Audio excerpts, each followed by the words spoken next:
Assalamualaikum warahmatullahi wabarakatuh. Alhamdulillah wa syukrulillah wa bini'matillah la hawla wa la quwwata illa billah. Rabbi shrahli sadri wa yassirli amri wahlul 'uqdatam min lisani yafqahu qawli. Kepada yang kami muliakan segenap jamaah sekalian yang dirahmati Allah Subhanahu wa ta'ala, seperti biasa setelah melaksanakan sholat zuhur, sejenak marilah kita bersama-sama mengikuti kajian tafsir Asy-Syafi'i. Selama kurang lebih 7 menit ke depan, marilah kita bersama-sama niat thalabul ilmi dan juga niat iktikaf di masjid kita ini, agar duduk kita bersama oleh Allah dicatat sebagai ibadah. Adapun pembahasan kita kali ini pada surat An-Nur ayat ke-30, Allah berfirman, Bismillahirrahmanirrahim. Qul lil mu'minina yaghuddu min absharihim wa yahfazu furujahum dzalika azka lahum innallaha khabirum bima yasnaun. Yang artinya, katakanlah kepada orang-orang mukmin agar menundukkan pandangan mereka dan memelihara kemaluan mereka. Yang demikian itu adalah lebih suci bagi mereka. Sesungguhnya Allah Maha mengetahui apa yang mereka perbuat. Di dalam manaqib Imam Asy-Syafi'i beliau mengatakan, Allah telah mewajibkan kedua mata untuk tidak digunakan melihat apa yang Dia haramkan, dan sebaliknya selalu menundukkan pandangan dari apa yang dilarang. Karena Allah berfirman, Qul lil mu'minina yaghuddu min absharihim wa yahfadzu furujahum. Artinya, hendaklah orang mukmin tidak melihat kemaluan saudaranya sekaligus menjaga kemaluannya dari pandangan saudaranya. Ayat yang kita bahas ini adalah ayat berkaitan larangan Allah atau perintah Allah kepada orang mukmin hendaknya menjaga pandangannya, hendaknya menundukkan pandangannya. Kalau dari asbabun nuzul, kok Allah memerintahkan laki-laki yang beriman untuk menundukkan pandangan ini? Sejarahnya bagaimana? Dalam beberapa riwayat disebutkan dulu ada seorang laki-laki di Madinah. Anna rajulan marra ala ahdi Rasulillah. Ada seorang laki-laki, dia ketika jalan di Madinah, dia melihat ada perempuan yang sangat luar biasa cantik. Perempuan itu kemudian juga melihat laki-laki ini. Karena saking cantiknya, dia tidak bisa melepaskan pandangan dari perempuan tersebut. Sampai tidak sadar di depannya ada tembok dari batu. Akhirnya dia menabrak tembok batu tadi itu, hidungnya sampai patah.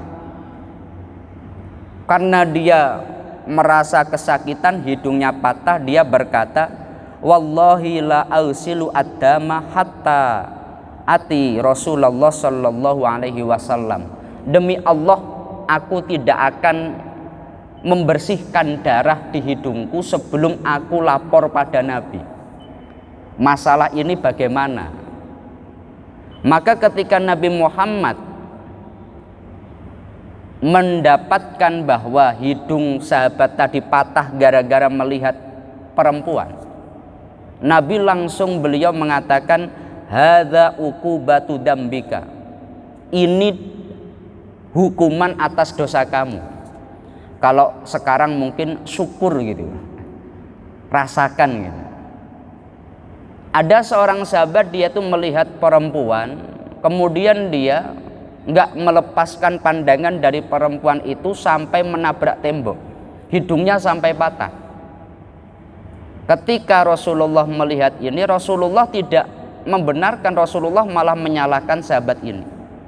Kemudian Allah menurunkan ayat, kullil mu'minina yaghuddu min absarihim wa yahfadhu furujahum.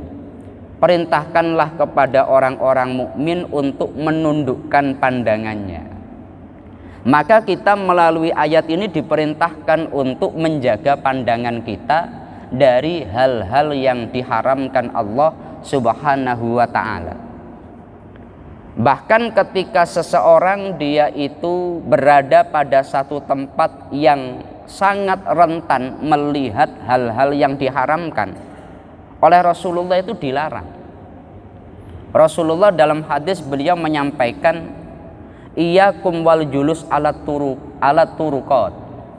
Kalian jangan suka duduk-duduk di pinggir jalan ya. Karena seringkali di pinggir jalan ada perempuan lewat, ada orang-orang lewat, kemudian melihat hal-hal yang tidak dibenarkan. Nabi mengatakan kamu jangan suka duduk di pinggir jalan. Maka para sahabat beliau berkata, Nabi, kami ini butuh tempat untuk ngobrol dengan sesama. Katakanlah pos ronda, ini ya tempat untuk kami ngobrol di sini Nabi.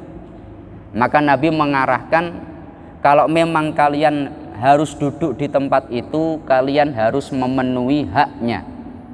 Di tempat yang rawan melihat hal-hal yang diharamkan, tundukkan pandangan kalian. Salah satu perintah Rasulullah hal itu. Maka kita memang diperintahkan betul untuk senantiasa menjaga pandangan kita. Jangan sampai seorang mukmin, mohon maaf, matanya jelalatan, apalagi sampai mendapatkan julukan mata keranjang. Loh, ini kan luar biasa salahnya. Padahal perintahnya harus menjaga, menundukkan pandangan. Karena memang awal dari sebuah perilaku maksiat itu dari mata. Orang melihat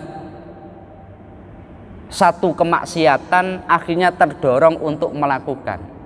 Orang melihat hal yang diharamkan akhirnya terdorong untuk melakukan. Lah ini dimulai dari mata. Maka perintahnya adalah menundukkan pandangan dari hal-hal yang diharamkan. Tapi bukan berarti perintahnya berarti kita kemana-mana harus menunduk terus, tidak. Maksudnya bagaimana? Dalam hadis Rasulullah menyampaikan, laka an-nadratul ula. Jadi kita ya biasa saja. Cuma kalau ada yang haram kita harus menghindar. Jangan malah dipandangi terus. Umpamanya ada perempuan yang cantik lewat, wah ini kalau tidak dipandang ini sayang, umpamanya seperti itu. Sahabat Ali ketika tanya kepada Nabi, laka an-nadratul ula, kalau kamu pandangan pertama umpamanya nggak sadar lihat, jangan diteruskan. Maka kita hendaknya membuang pandangan pada yang lain. Kalau untuk pandangan pertama nggak apa-apa, selama itu satu hal yang wajar. Tapi bila dilanjutkan pandangan setelahnya, bahkan tidak melepaskan diri dari pandangan itu, ini yang diharamkan melalui ayat ini.